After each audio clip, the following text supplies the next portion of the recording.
Selamat sore para netizen dimanapun kita berada, salam inspirasi bagi kita semua. Habib Rizik marah besar ya kepada Presiden Prabowo Subianto. Dan bahkan Anies Baswedan memberikan komentar yang menohok, bisa menyekap pernyataan Presiden Prabowo Subianto. Kenapa? Soal mengatakan Indonesia gelap, kabur aja ke Yaman. Nah, ini menandakan blunder bagi seorang Presiden Prabowo Subianto. Kenapa negara Yaman itu banyak yang menampung mahasiswa Indonesia begitu, beasiswa lagi.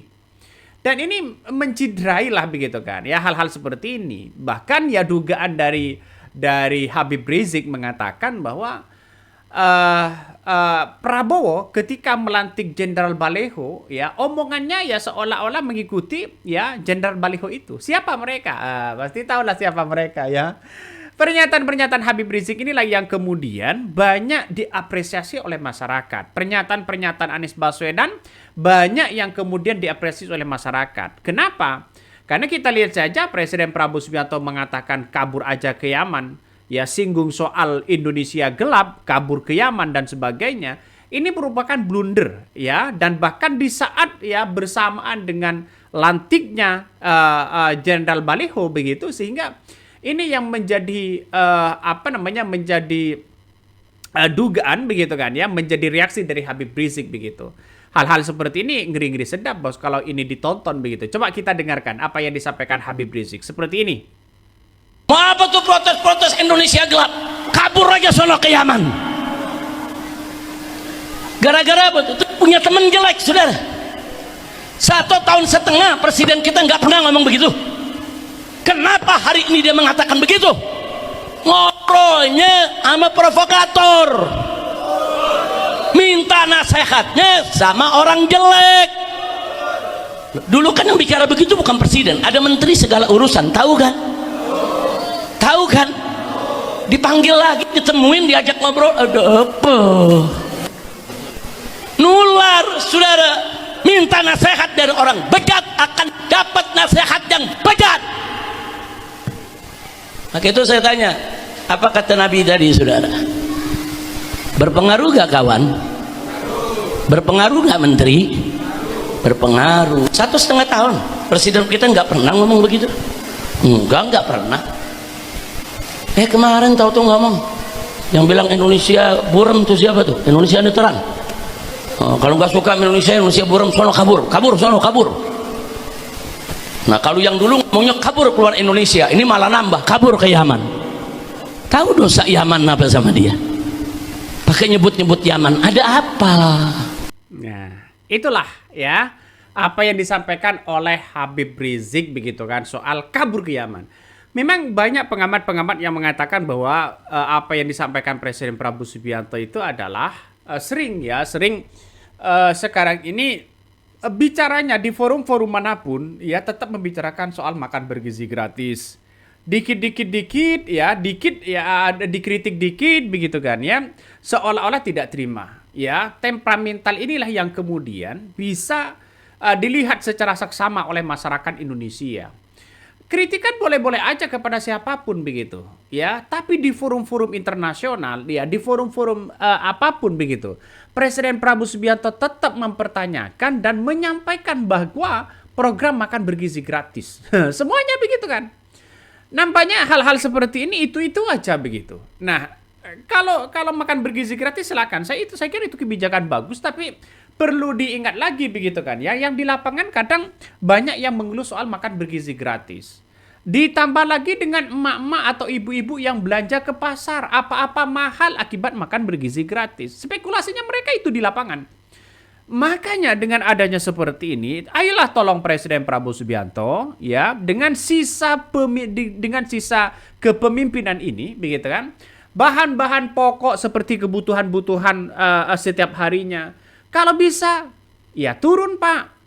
Di era Presiden Prabowo Subianto nampaknya tidak memberikan tanda-tanda untuk turun. Malah semuanya serba naik. Kan orang-orang akan berbicara itu begitu. Jadi saya kira Presiden Prabowo Subianto ini banyak kritikan. Apalagi sekarang soal kabur ke Yaman begitu kan. Coba kita tonton seperti ini. Ada yang mau kabur. Ada yang mau kabur, kabur aja. Kok kabur aja ke sana. Mungkin ada yang mau kabur ke Yaman, silakan. Mau kabur kemana? Hei orang-orang pinter, bukalah berita, lihatlah. Kita ditempatkan sebagai negara yang paling aman di dunia sekarang.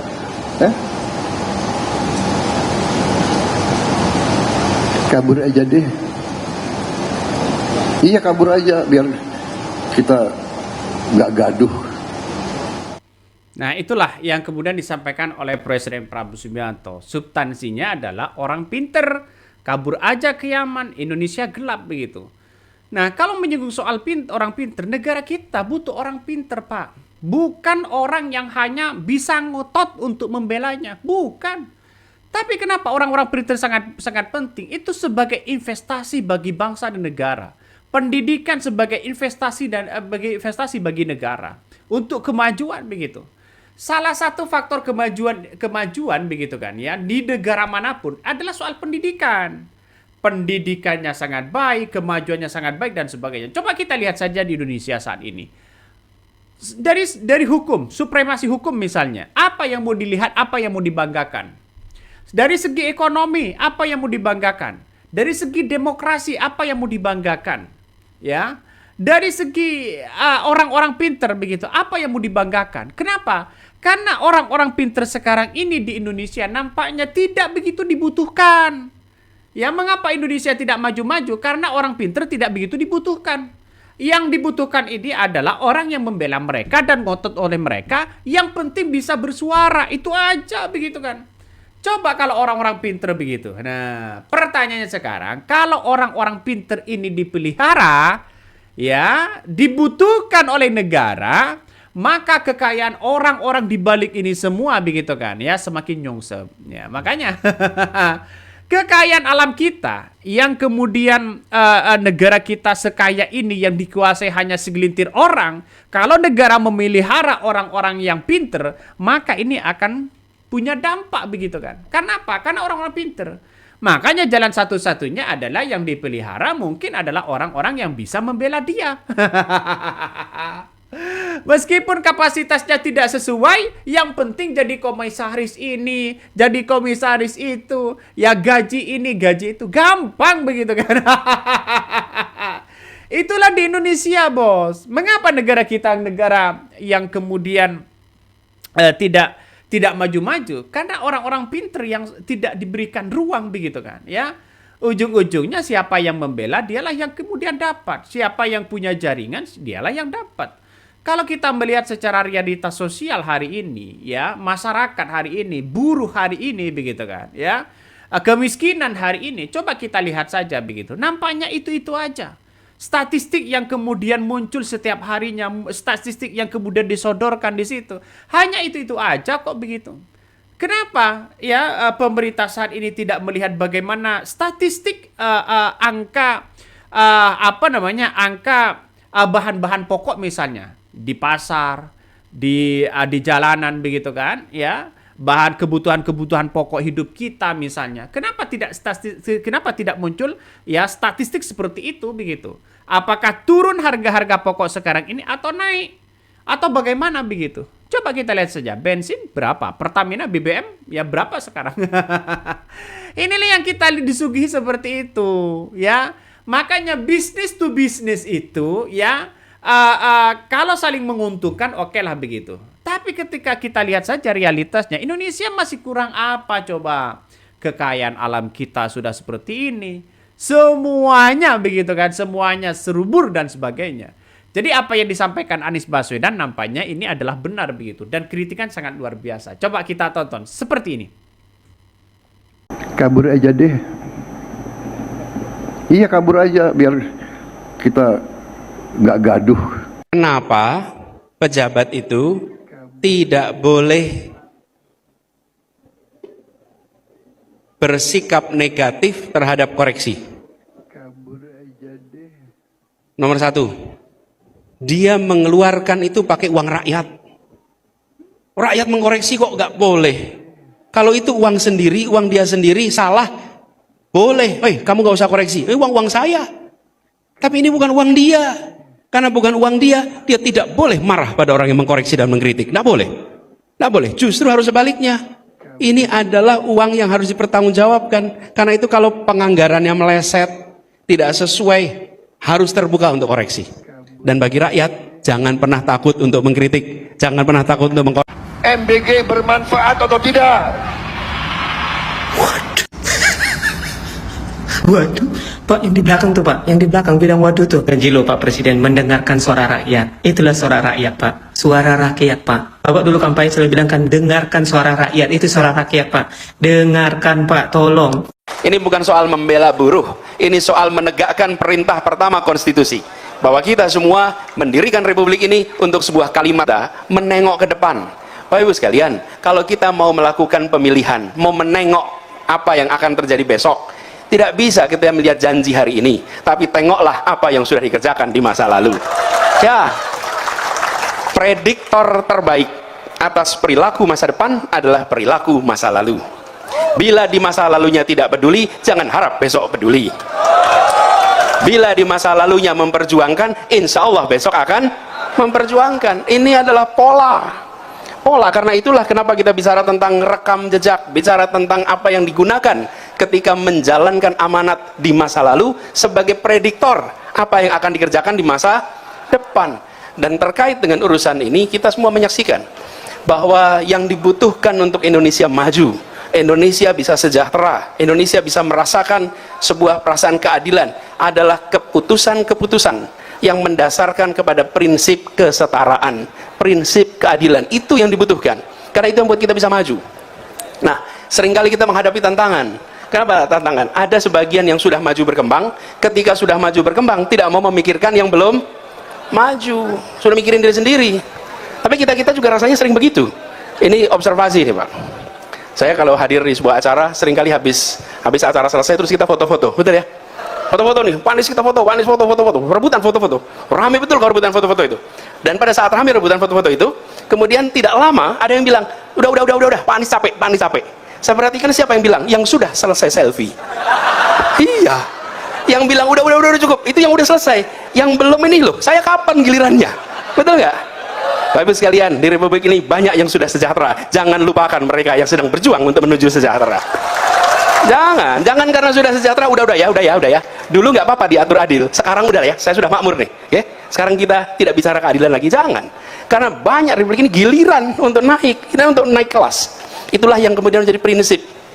Jadi kemarin ketika kami bertugas di Jakarta, saya cerita sedikit boleh ya?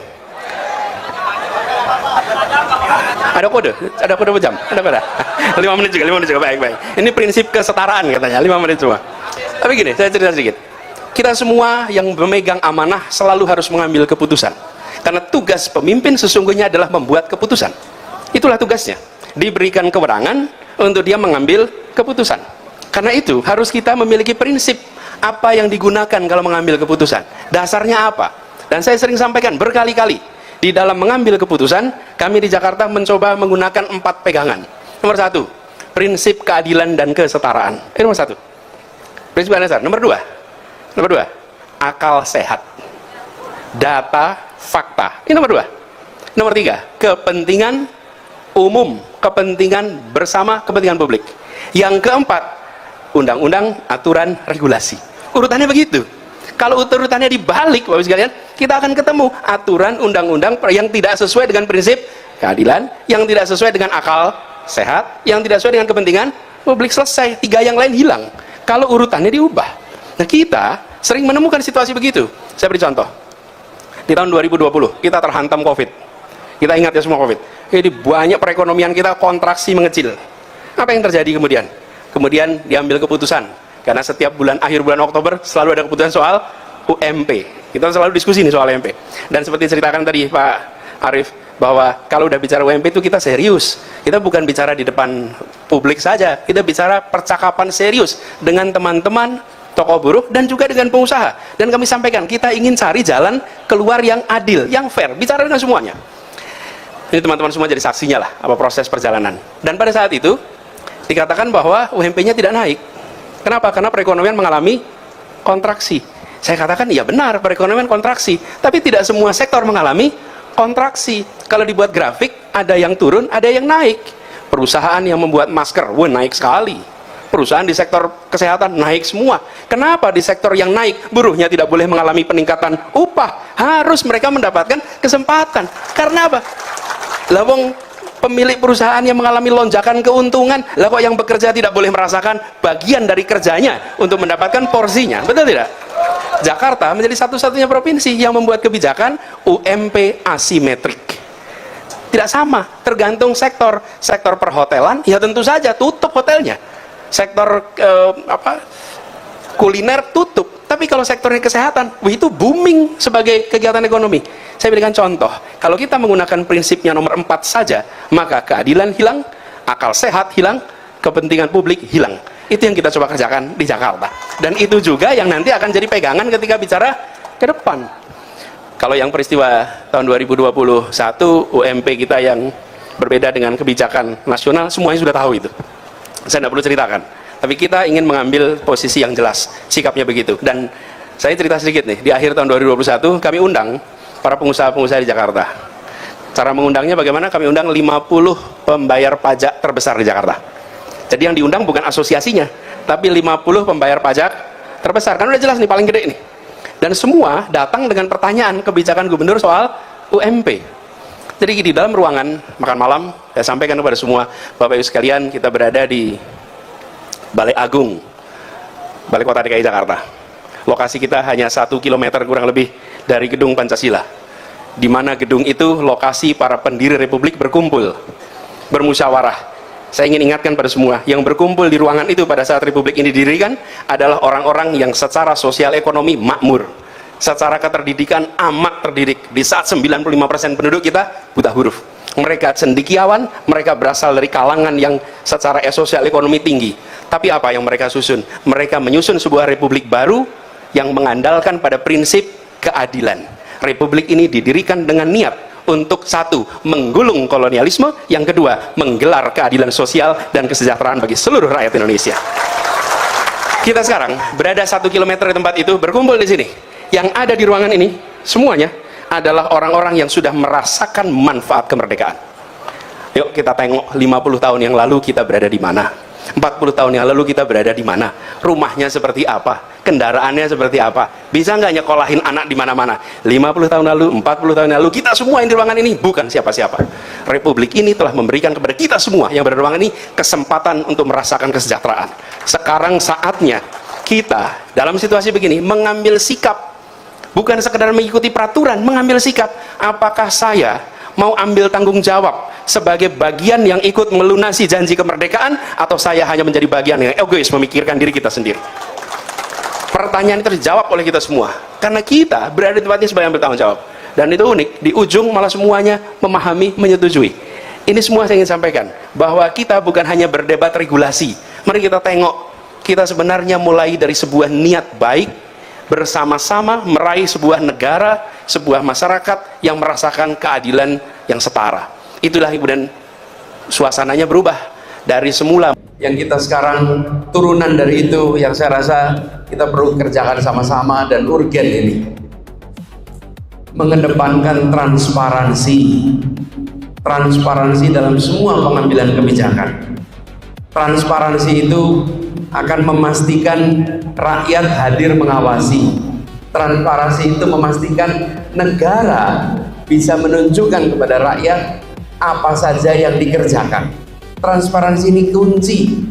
Kalau ada transparansi, maka kita semua bisa bicara dengan data. Dan pemerintah pun ketika menjelaskan kebijakan menggunakan data. Jadi transparansi ini harus dikembalikan Bapak sekalian. Karena hari ini kita menyaksikan banyak kebijakan dibuat yang kita tidak tahu prosesnya. Kita tidak tahu prosesnya. Tahu-tahu muncul sebagai kebijakan. Dan ini PR yang mendasar. Yang ketiga yang saya sampaikan di sini adalah kembalikan meritokrasi di dalam pemerintahan dan kehidupan bernegara. Posisi diberikan pada yang berprestasi, bukan diberikan karena koneksi. Dan kita tahu banyak sekali hari ini diberikan tanggung jawab bukan karena kompetensi, bukan karena prestasi, tapi karena koneksi. Kapan negeri ini maju kalau tugas-tugas publik diberikan kepada orang-orang yang kompetensinya tidak nyambung, apalagi kompetensinya di bawah standar, diiringi dengan koneksi yang kuat. Akhirnya negara tidak bekerja untuk kepentingan publik, tapi negara bekerja untuk kepentingan koneksi-koneksi yang ada. Itulah tadi apa yang kemudian disampaikan Anies Baswedan. Isinya daging semua, bos. Ngeri, bos, ngeri. Oke, mungkin itu yang kami sampaikan ya. Tonton terus di channel Hodari Podcast Rakyat ini. Jangan lupa di subscribe.